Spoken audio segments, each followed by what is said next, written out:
So today I thought it's about time to make, I guess, a little update on the Amazon puffer and the 20 rimless we got going here.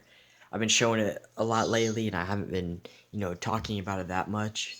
So I thought come on here and kind of update you guys on the whole tank and the plants and mainly the puffer too. That's kind of the big one. Um, so I guess we can go from the inside out and start with the tank itself and the hardscape and how it's doing. So, if you haven't seen this tank or you're new, this is a 20-gallon rimless. We got a glass hood now. If you haven't seen that video, we did put a glass hood on here because the puffer jumps. Um, we got a Finex SE running on this tank with um, Serious Stone as the mainscape, and we got ADA soil with additives under it. So if you ever seen those setups, I do have all that under this, which just gets extra nutrients and gives ADA the best life. I guess you can put it in words like that. Um, so the plants I got in here are, we got this whole front carpet of Monte Carlo, which is, I'd have to look back to see how old this is because I'm kind of curious too. But without CO2, it doesn't grow as fast as you probably could imagine. But it is growing, and it's actually growing better than ever now. So you see this section's almost, it's getting there. But it actually looks really good. It doesn't look as bright as on camera. But if you like stand back and focus it out, it's, in person it actually looks really good. The plants look super, it all looks super healthy. It's just growing slow, so that's all that is. Then we got some Nana Pete back here, growing good. This is actually the better side. This is growing really good right here, exactly how I wanted it. This side, on the other hand, you could see this was a full patch like this one, a little bit smaller though, and yeah, it just kind of got tore up by the fish, not by the puffer, but there was other fish at the time, and every time I'd go to clean it, this would fall out, and it's just a little tiny little thing. I don't know if I'll even keep that one in there. We'll see, but. So we just got some rocks in here to kind of give depth, and this rock is actually holding up that one. But then just to give little cracks to actually plan that out so I could put something like that in the crack. So it worked out pretty good. And then this is probably the newest, I would say, out of, well, actually technically no, this back here would be the newest, but it's technically not new no more. But these bushvest ribbons, my goal for this was basically to create a bush, basically like a bush as reference around this rock because it's kind of circle. I don't know if you can see it from the top. Not too bad. But this was actually super small, so this actually already is basically grown all in.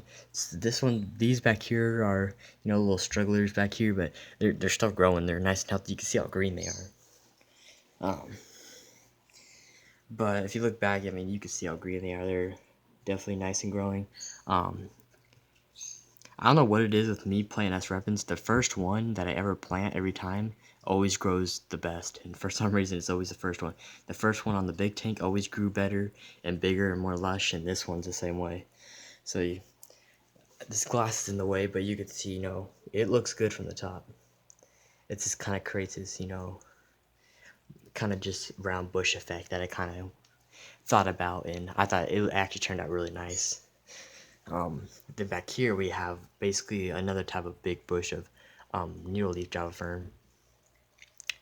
And the whole purpose of this was just to add something else in the corner, more to, kind of distract you from, this stuff. So kind of just keeps your eyes, and kind of hides it a little bit, not much though. But I don't actually have it planted, so if anybody's trying to, like, worried, it's actually not planted. The ribosome is above. It just doesn't look like it, but that's the whole point. I actually made it look like it is buried, but it's really not. So, it kind of, you can kind of see like how it does look buried, but I'm telling you it's not. So it kind of worked out. I kind of like how that worked out. You got a little bit of dead spot, but that's been there since I got the plant. It's been dead, so I might have to go in there and trim some off, but I'll have to do that another time. But it is growing too, because at first I didn't have all this growing off. Like, it wasn't so, I guess, sporadic. But now it's, I definitely had to cut off that piece. That just doesn't make it look good overall, but But we got, here, and then our skimmer. The skimmer only comes on about twice a week, just basically whenever I need it. Whenever there starts getting buildup on the surface, I put it on, and then it gets cleaned weekly. And back here, somebody actually asked what this plant was the other day. This is actually Bacopa, Bacopa Carolina, or Coralina, whatever how you're pronouncing it. But it's Bacopa. That's the main, There's different species of Bacopa, but this is basically kind of just a common one. And you can see how tall this thing is touching the surface, basically. It's about touching it. But basically, at first this thing was dying. The leaves looked like that, all brown and wavy like that. And I actually took it and just shaved all the leaves off. And it came back like this. Well, the top was alive, but the bottom wasn't. It's because when I got this plant, it was during a kind of a freeze ice storm. So it kind of messed with the plant, but once it got settled in after like a month, it finally, turned into this plant. Yeah, not very, I wanted it to be more bushy. It's more just like straight up. But, if we trim it, we might get it look like how we should, but I'm perfectly fine how it is now, though. I have no problem with it. But as you can see, it used to be not even barely taller than this rock, and it, shot up. This is without CO2 too. So if you're ever looking for a great plant without CO2, I would have to recommend this one because it's growing great. And you can see how great the leaves look. I mean, without no CO2, hey, I'm satisfied. But that's the other thing. This doesn't have CO2. It will eventually, but right now, because I'm gonna end up having to move, and this will be a year and a half, maybe 2 years from now. But I just don't know how this tank will be, so I'll have to redo it by then. So I'm just gonna buy CO2 then, and then so I don't want to get this all like perfect, picture perfect, and then I have to end up tearing it down. So just get it, like it is now, and just leave it. But definitely when we set it up again, it'll have CO2. But yeah, that's basically just waiting for this. After this grows in, the tank will basically be how I wanted it. But we do dose XL. And yeah, that's basically it. XL and Easy Green from Aquarium Co-op. That's our fertilizer. Dose that once a week. But until this video gets too long, let's go to the puffer. You've probably seen him running around. He's about, in my house, he's probably about, or in this tank, I want to say a month.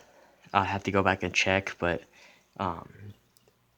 maybe a little bit longer. I doubt I've had him more than a month. But he's growing great. He's gotten a tiny bit bigger just because, all the stress from getting here, and then, he was like pretty small, but he has put a little bit of size, but they do grow super slow, so he did put on size a little bit, but now he's probably going to grow pretty slow from now on. But he did have a pretty good growth spurt at first. But as long as we keep him fed, he should grow pretty fine.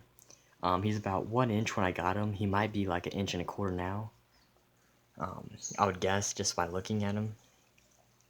But I basically feed him every other day. Just because he's small right now, but I think I'm going to start feeding him every day because I'm watching his stomach and stuff, and it seems like he needs to get fed more often now. So I'm going to start doing that. And he feeds on clams and a half and bloodworms, and then sometimes brine shrimp, just depends.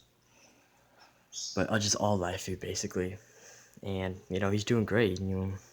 No problems. I dewormed him when I first got him. So I actually dewormed him with, can show you guys. A little tiny bottle, but Prezi Pro. You can get this from Aquarium Co-op. This is where I got mine. But you can get that stuff, and that deworms basically any fish that needs deworming. Just because it's straight out of the wild, so it could carry any pests or worms. You never know. So deworming them is the best for them because you don't want any parasites on them because it will kill them if it gets that serious. But great fish. I like them so far. Definitely in the next tank, when we set up our, I'm gonna say probably the cooler planted tank next. He'll probably stay in here, but I'm gonna eventually get a shoot-in die for the other tank, and it'll go from there. We should pretty much have like a rare puffer set up Have all kinds of rare puffers in this house. But other than that, I'm going to stop this video at 10 minutes and call it good. But if you guys have any other questions, you guys can hit me up in the comments.